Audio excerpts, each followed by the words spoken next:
A very good afternoon and a warm welcome to UBC Lunchtime News on this 8th day of August, which also happens to be my birthday, 2024. I'm Lorraine Masika Kazimoto. Now we bring you to this afternoon's bulletin with the first story. The Japanese government, in collaboration with UN Women, has launched a project focused on implementing the women, peace and security agenda in refugee settlements and host communities. The launch was presided over by Dr. Lilian Abe, the State Minister for Relief, Disaster Preparedness and Refugees in the Office of the Prime Minister. We have the details. Through its embassy, the government of Japan has provided approximately $3.6 million to UN Women to strengthen women peace and security in the humanitarian response and to enhance support for women peace builders and human rights defenders. The documents that we exchanged today are for promoting women, peace and security, so-called WPS agenda, in refugee settlement and host communities, which is approximately $3.3 million to Uganda through UN Women. According to the United Nations High Commissioner for Refugees, Uganda hosts approximately 1.7 million refugees, making it the largest refugee hosting country in Africa. I believe this money will enable the UN Women to support 11,000 women, girls, boys and men in Ajumani, Yumbe, Madi Okolo, Isinjiro and Chegegwa district. And these are the frontline districts which are currently receiving a high influx of refugees from DRC, Sudan, Eritrea, Somalia, and South Sudan.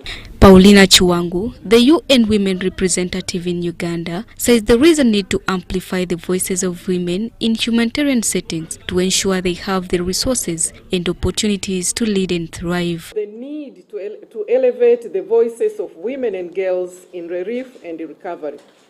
Also ensuring that they have equal access and participation in relief and recovery processes, addressing their specific needs, including when it comes to transitional justice. The Minister of State for Relief, Disaster Preparedness and Refugees, Lilian Abe, commended the brains behind the project and re-echoed government's commitment to supporting refugees. The government of Uganda remains committed into ensuring that our work to support refugees' response in Uganda is consistent and is supported fully. In the year 2000, the UN Security Council made history by recognizing for the first time the gender dimensions of armed conflict through the unanimous passing of Resolution of 1325 on women, peace and security. In 2000, the United Nations Security Council made history for the first time by recognizing the gender dimensions of armed conflict through unanimously passing Resolution 1325 on women, peace and security. Charity Marion Imnat and Kenneth Tanaba, UBC News. The Intergovernmental Authority on Development, IGAD, through the IGAD Support Platform, is hosting a two-day regional consultative meeting with refugee representatives, networks and groups to establish a regional refugee advisory forum. This forum aims to enhance meaningful refugee participation and engagement in the region. The needs and plight of displaced population in the IGAD region remains a priority. Currently, the region has more than 23 million displaced populations, comprising of more than 5 million refugees and close to 19 million internally displaced persons, IDPs. It's against this that IGAD is establishing a regional refugee advisory forum that will ensure that refugees are not just passive recipients, but active contributors to the solutions and participate in decision-making processes in the region. Of the IGAD Secretariat, that we needed to set up a forum for refugees in the region where they could also interact with governments directly and share their perspectives. And that network would be a coalition of the networks that already exist in the different member states. A need for a paradigm shift on the way we are doing things, such that we can build the potential of the refugees to also see how best they can support their survival through empowering avenues like self-reliance and also empowering them to see how best they can contribute to the national economy. The consultation meeting will also serve as a platform for refugee groups, networks, partners and other stakeholders to share their experiences and expertise in advancing meaningful refugee participation. If the government is not supportive, I think there is no way we can implement such a goal.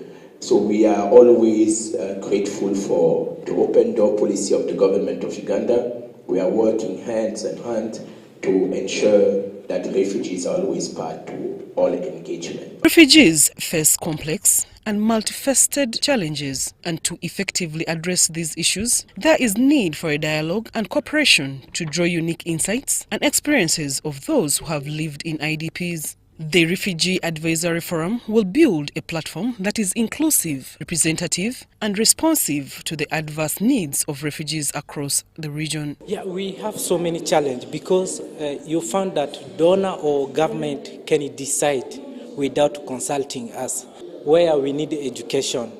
Without coming to consult us about education, you start digging for us latrine. How does it going to help us? You better come and ask us, please, we have a help. Where do you think necessary we can help? That this will be able to bring the voices of refugees in the center of decision making by because with their pledges that they have made or their like in form of education, in form of livelihood that IGAT are working on with the refugees. I think this one is be able to make it more inclusive. Once the center is set up and we become active participants of this, and then we shall see more development, more inclusion and more positive things to come. Zahara Abigaba, UBC News. Thank you, Zahara. Now, locals in Aturai village, Kapelabyong sub-county in Kapelabyong district have handed over 200 acres of customary land free of charge to the UPDF for the establishment of a military brigade headquarters. The 3rd Division Commander, Major General Don Williams Nabasa, says this move is aimed at boosting security and development in the Teso and Karamoja sub-regions. Those are the voices of Okoboy residents in Kapelabyong sub-county, Kapelabyong district, describing the agony they have been going through for years due to the insecurity caused by Karamojong warriors. Kapelabyong and Katakwi districts in Teso sub-region said to have been affected the most by the Karamojong insecurity. Now locals in Aturia village, Otuboy Parish, Kapelabyong district, have donated 200 acres of customary land to UPDF for the establishment of a military brigade headquarters. Security, which is caused by the Karamojong Castle restaurants, because they could take life and property, and people were living in fears. For the past, in fact, in the history of Kapelabyong, people have stayed in camps for the past 40 years. And fears and worries and trauma due to Karamojong restaurant.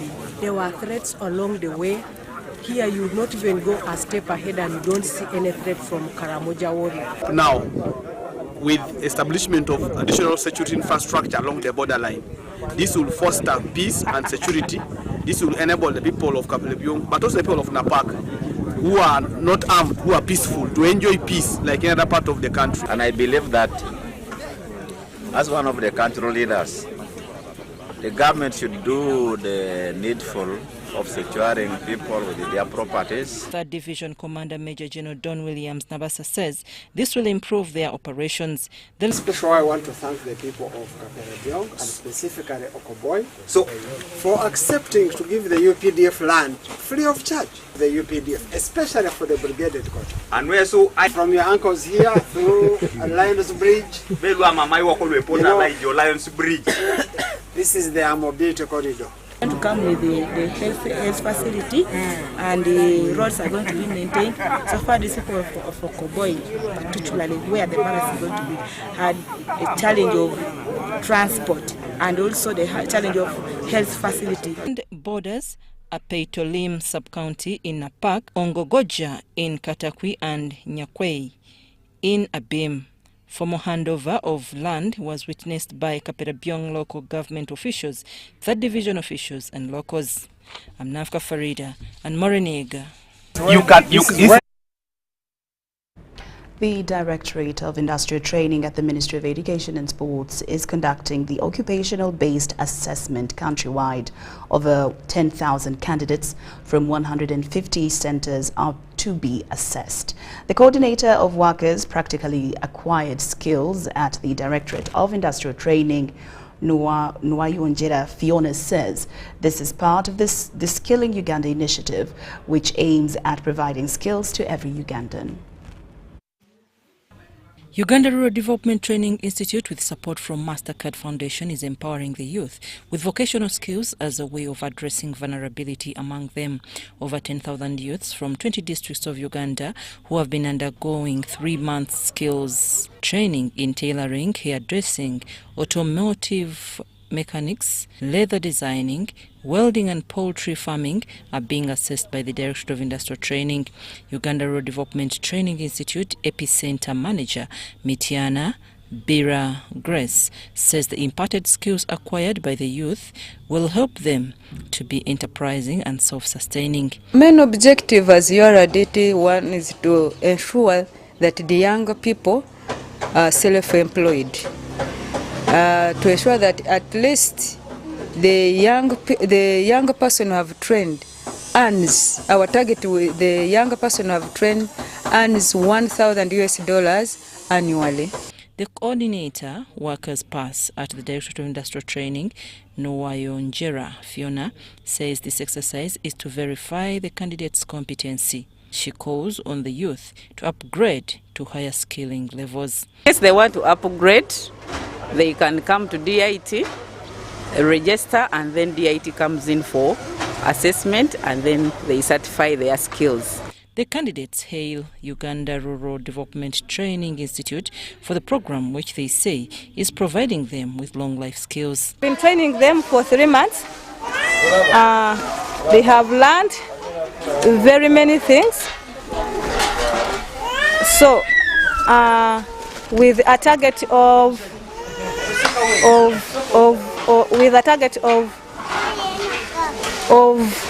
making them to be self-employed. I didn't know anything actually in the motor vehicle mechanics, but when I came, we did the training for 3 months. Right now, I'm sure and I feel it that I can do anything, dealing with the engine, dealing with the brake system, dealing with the suspension system. My fellow members who are in the village to come and join me in making these shoes so that they solve their problems. I'm Nafka Farida and Ganga Henry. UBC Lunchtime News. Now in more news this afternoon, the Uganda Wildlife Authority has improved the conditions of service for its workers, with over 3,000 unionized employees set to benefit from the enhanced pay and a better work environment. This follows extensive negotiations and the signing of a collective bargaining agreement between the Uganda Wildlife Authority and the Uganda Hotels, Food, Tourism, Supermarkets and Allied Workers Union at Uganda Wildlife Authority's headquarters in Kampala. Collective bargaining agreements are provided for by the National Constitution under Article 40, Sub-Article 3, which provides for the liberty of all persons employed by others in Uganda to have the right to collective bargaining. The Uganda Wildlife Authority and officers from the Uganda Hotels, Food, Tourism, Supermarkets and Allied Workers Union have signed a collective bargaining agreement to improve the conditions of service for the unionized workers of the authority. In the CBA that we have signed, we have managed to make improvements in very many areas, introducing new components within the CBA, new sections that continue to better the terms and conditions of workers. For instance, we have improved the gratuity for the workers of OA. We have also improved in the areas of housing. So we have improved the housing allowance. We have also improved or introduced property development loans, which the employees can access, soft loans, and they develop their properties or houses at home. The Executive Director, Uganda Wildlife Authority, John Samuel Mwada, expressed gratitude, noting that this milestone will help the authority enhance the overall working conditions of the employees. They are happy about their conditions of service. They are satisfied that they are getting what is due to them. They will obviously do a better job. They will be able to perform better, and I will be able to avoid conflicts as an employer, and therefore I get a better result coming out of the work that they do. And so the journey to achieve this collective bargaining agreement has not been easy. It has taken over a year of negotiations. What lies ahead with this progress? The way we did this, accepting, giving concession here and pushing for something there. We thought we would have even signed by close of year last year. It couldn't, and the dynamics within OA entail so many levels at which these discussions are done. And we look forward to you helping us work with our staff, especially those who are unionized, to improve the quality of the work. We want to assure the management of OA our total commitment to cooperate. According to the Secretary General HTS Union, Moses Mauku, strides have been made in reaching collective bargaining agreements with many sector institutions and companies. However, many organizations are still adamant to fulfill the International Labour Organization's requirement to ensure workers' rights are observed by employers. The employers believe that when you have a union to determine the terms and conditions of employees, it checks on your profitability, which is actually not the case. There is also this problem of ignorance of the requirements of law. I'm Nafka Farida and Vincent Wamundu. The Nubian community in Uganda is pushing for greater inclusivity to secure equal social and political recognition. This was emphasized during the launch of the East African Nubian Festival, scheduled for this Saturday at the Resort Beach Hotel in Entebbe. The festival will highlight Nubian culture and lifestyle, promoting appreciation for Nubian citizenship in Uganda. The community is urging the government to implement a program that unites Nubians and raise public awareness of their cultures. Whenever you go to Nubians, because of their residence and settlement, they believe they are people of the ghettos in most cases. And as well, they have a mentality, other people that are Nubians are not so much educated. That's when, whenever it comes to service delivery, maybe those other programs, kindly we not get that equal representation or share. When I come and I ask for something, don't attach a tribe on me. Am I Ugandan? Yes, I'm a Ugandan. You get. So I'm getting services, but sometimes wherever we go, like Nubians, you people of Amin, they always attach us to that. You people of Amin, actually with us, yeah, it doesn't do us well, like any other person. I believe if you are not stable with your identity, it is difficult for you to push forward as a people.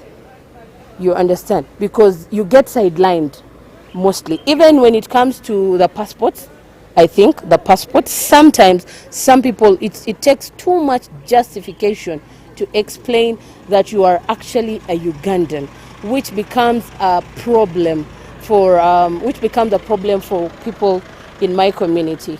We are holding this festival to tell people, to remind them that we are still here. Maybe the numbers are growing slowly, but we do exist. We do not cease to exist.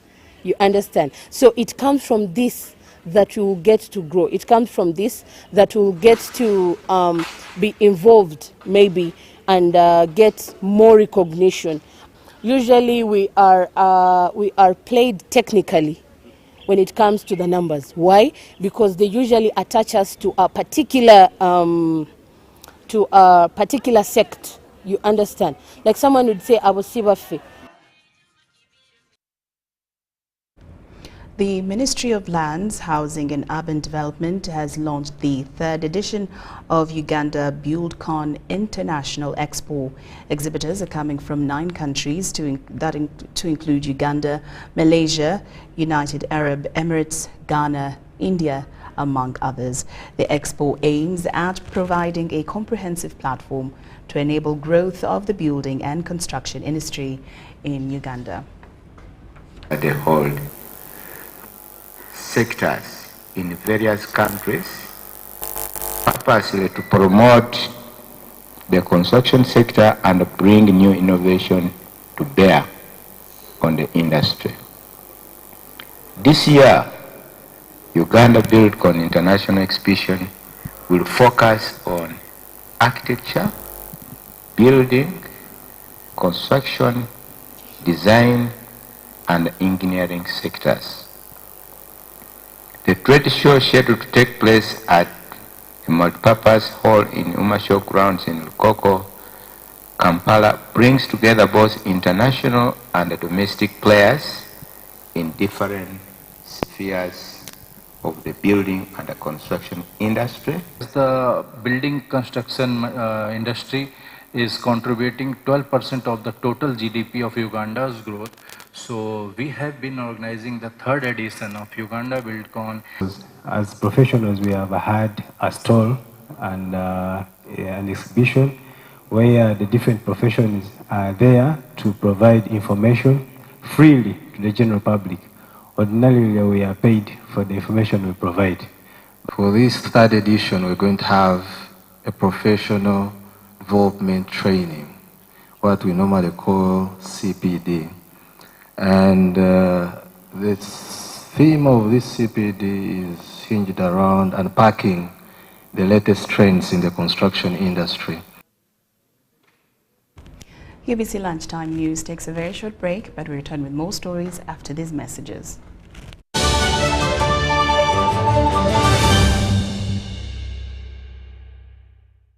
MTN Hektuseko Hajaruna Mbiru live in concert Friday nga mwenda August. Hajaruna Mbiru huyo Kusenda Hotel Rockta nunga mwenda August. Monshoja atumia Hajaruna Mbiru live in concert VIP ya mtualo 15 tokawa jigula kumomo ya mtualo 10 matemeze ya milioni 3 nyiga kamunyenye emu mkaga 5 kamunyenye 20 kadara oba downloading ya momo app wagule ticket ku sente ntono nga 10 August Colin Hotel mukono ticket ya shinzo mtualo 10 po jigula ngo kosa momo jigula 15 VIP mtualo 3 nga 11 August Maria Frema Saka shinze mtualo 2 po jigula ngo kosa momo ya mtualo 10 VIP mtualo 5 ate momo mtualo 3 n'ekitundu bitegekedwa keti events wawurone biwagirwa MTN. Together, we're unstoppable.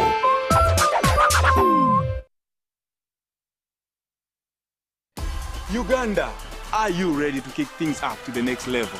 The Uganda National Lottery brings you Sports Take 10. Predict the results of 10 football games and win big. With tickets at only 500 shillings, join the fun and make your predictions count with Sports Take 10. Sports Take 10, your ticket to football glory. Uganda National Lottery. Dream, play, win. Participants must be 18 years or older. Play responsibly. The Uganda National Lottery is operated by Ituba Uganda and regulated by the National Lotteries and Gaming Regulatory Board.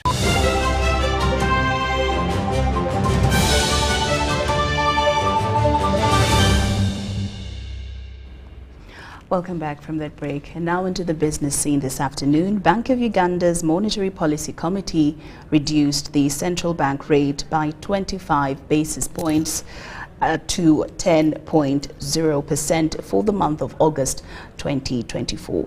The MPC noted that although risks of high inflation remain, the adverse impact from past external shocks was abated, and there are some progresses in moderating risk of inflation persistence. Take a look. On 7th August 2024, the Bank of Uganda Monetary Policy Committee, MPC, reduced the central bank rate, CBR, by 25 basis points to 10%. In the 12th month to July 2024, domestic inflation continued to moderate, with annual headline and core inflation averaging 3.2% and 3% respectively, below the medium-term policy target of 5%. This is due to the fading impacts of global shocks like the war in Ukraine and COVID-19, the tightening of monetary policy early this year, and the exchange rate that has stabilized with a bias towards appreciation since March 2024. Economic growth for the financial year 2024/25 is projected at between 6% and 6.5%.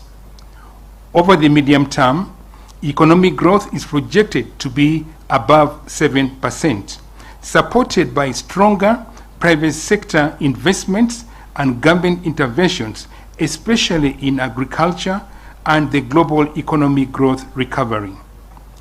However, there are vulnerabilities to the growth outlook. Internationally, there remains a continued risk of higher commodity prices and a disruption to trade flows associated with developments in the Middle East and other significant geopolitical uncertainties, which could lead to weaker global economic activity and stronger inflationary pressures. In addition, the re-emergence of protectionist policies could add pressure on the international trading system and weigh on domestic growth through lower exports of goods and services. Economic growth could also be lower if the growth in private sector credits slows further due to higher costs of borrowing and higher domestic borrowing by the government. The Uganda Electricity Distribution Company Limited has called upon the people of West Nile to express interest in power connections to address the issue of suppressed demand. The recently commissioned electricity transmission substations and the connection of West Nile to the national electricity grid are expected to provide stable and reliable power to the region. The Ministry of Energy and Mineral Development is now focusing on electricity extension through the Electricity Access Scale-up project aimed at reaching the last mile connections. Stepped down for onward distribution. So this substation is not going to be a white elephant. No. Work will continue. We shall step down. We shall inject in more transformers. That under the several schemes that have been availed, including the free electricity connection policy, which UEDCL is aggressively implementing in all its areas of operation, we have witnessed consumers get free meters at a cost of 30,000 under the government scheme of ECP. President Yoweri Kaguta Museveni recently commissioned the Kolegulu-Nebyarua transmission line connecting West Nile to the national electricity transmission grid. This development has brought optimism to the region, promising a more reliable power supply. Now I'm very happy to be here because this problem is now solved. The problem now is to have more factories to consume the power. The Uganda Electricity Distribution Company Limited has urged residents of West Nile to apply for power connections, assuring them of stable and reliable electricity. Dealing with the issue that we've been having of suppressed demand. The more we have consumers on the grid, we believe that there is also going to be an ultimate effect on the end user tariff, which has been, I think, also the vision of the president to ensure that this electricity tariff becomes increasingly affordable for the person who is consuming energy in the country. Previously, the region faced challenges due to limited power supply, which could not meet the suppressed demand. Potential consumers often avoided connections due to reliability issues and insufficient power for serious production needs. Because initially the pain that we had in Moyo and Ajumani was low voltages. Power would traverse long distances, and by the time it would reach the end of the supply chain, it would be weak to be effective for use for the person who is consuming it. Now, as government has invested in these substations, we have seen a very great improvement in voltage quality, especially as we are drawing power from Oruyo substation and Korea B substations. With the commissioning of 132 kV/33 kV substations in Nebi and Arua, more power will be transmitted to the region. To ensure the sustainability of this infrastructure, public willingness to use the power is crucial, as it will help to reduce the cost of maintaining the power supply. Abdunasir Lowama for UBC. Now, in a significant development for Uganda's energy sector, the government has launched the Electricity Access Scale-Up Project, EASP, which aims to expand electricity access to more Ugandans.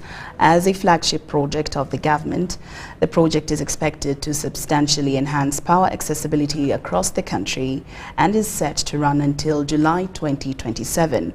The initiative is supported by a substantial investment of $638 million from the World Bank.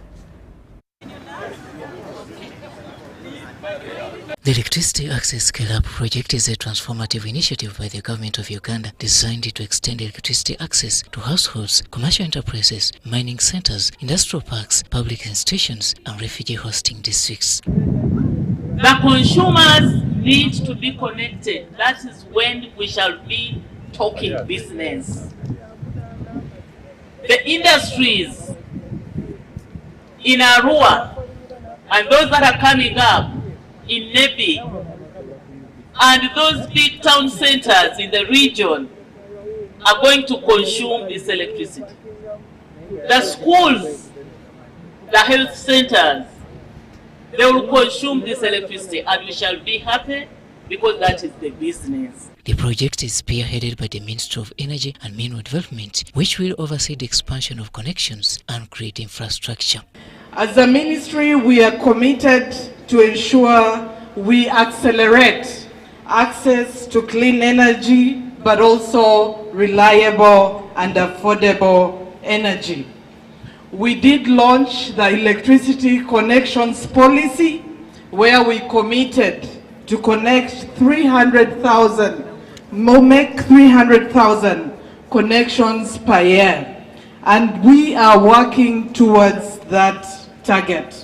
The project, backed by $638 million investment from the World Bank, is committed to tackling the electricity access gap and supporting economic growth across the country. Uganda is moving forward to energy transition, using clean energy, serving clean energy, and taking services closest to the people.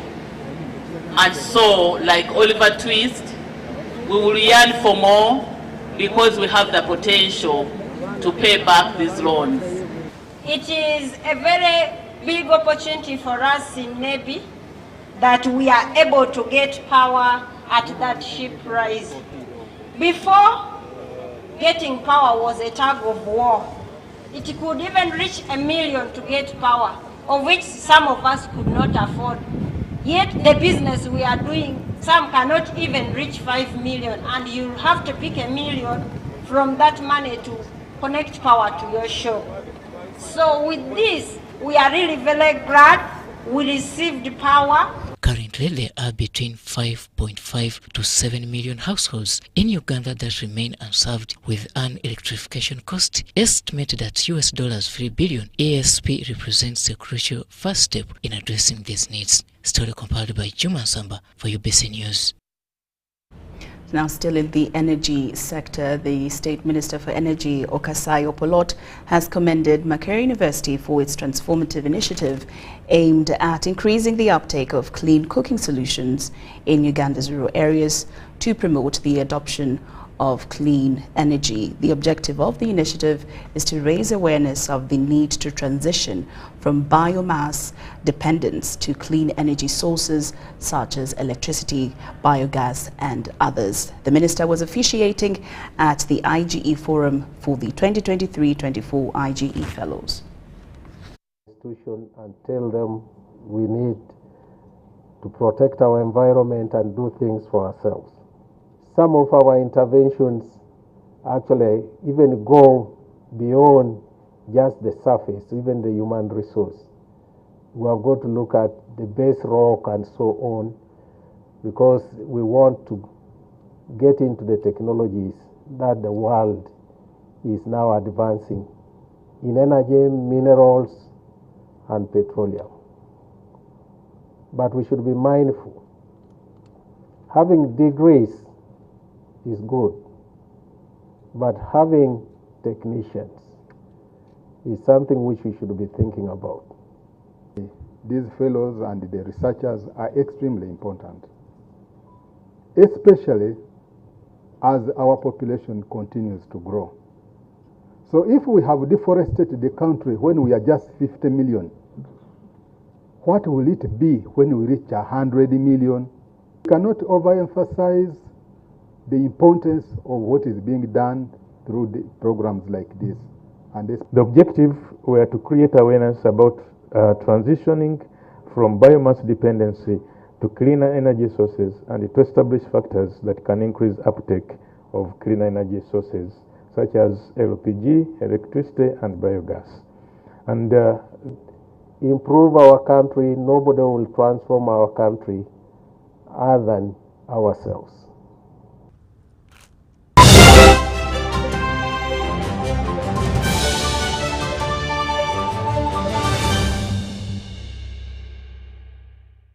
Uganda fire!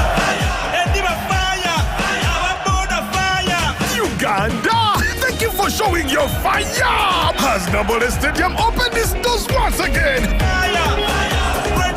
While you were moving in wet, you were the 12th player. When Uganda Cranes needed you the most. Fire! Through our famous wins against Uganda and our unlucky losses, you stood firm, supporting even louder! Now, as Uganda Cranes take on South Africa and Congo this September, South Sudan in October, and play our second legs against South Africa and Congo in November, bring even more fire! Because with your support, Uganda Cranes is unstoppable! Uganda fire! Proudly brought to you by MTN, the #1 supporter of Uganda Cranes. Together, we are unstoppable.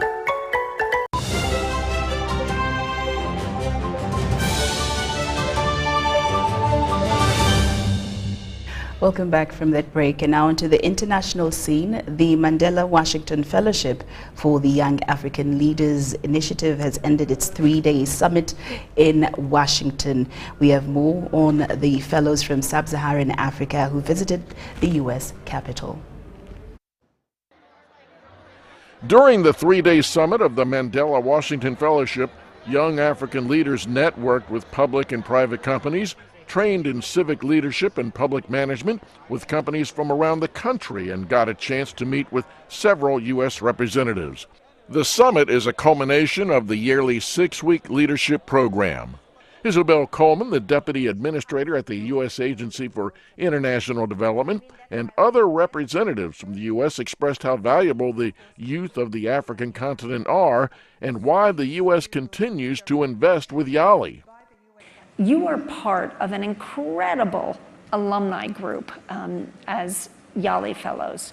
And everywhere I go, I'm just astounded, amazed at the entrepreneurship and the energy and the idealism and the can-do, amazing spirit of all of these YALI graduates. I hope that you will continue to remember the passion that brought you here and infuse it in all of the work that you're doing, no matter where that leads you over the course of your lifetime. In the last decade, the United States has taken a more proactive stance in African continental investment through programs such as the U.S. African Development Foundation, USAID, and most recently, Prosper Africa. Launched in March, includes an e-trade platform that allows instant digital investment in a variety of African and U.S.-based sectors. It gives access to African companies to 20,000 retail outlets in the U.S. that include Walmart, Target, Sam's Club, Costco. It's a very exciting development. According to a 2023 report, Prosper Africa. And with that, UBC Lunchtime News has come to an end. Thank you so much for your company. Do enjoy much more of UBC Television's programming. I'm Lorene Masika Kazimoto.